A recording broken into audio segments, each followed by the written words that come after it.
اقترب للناس حسابهم وهم في غفلة معرضون ما يأتيهم من ذكر من ربهم محدث إلا استمعوه وهم يلعبون لاهية قلوبهم وأسروا النجوى الذين ظلموا هل هذا إلا بشر مثلكم أفتأتون السحر وأنتم تبصرون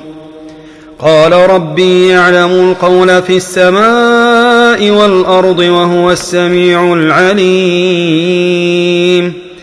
بل قالوا أضغاث أحلام بل افتراه بل هو شاعر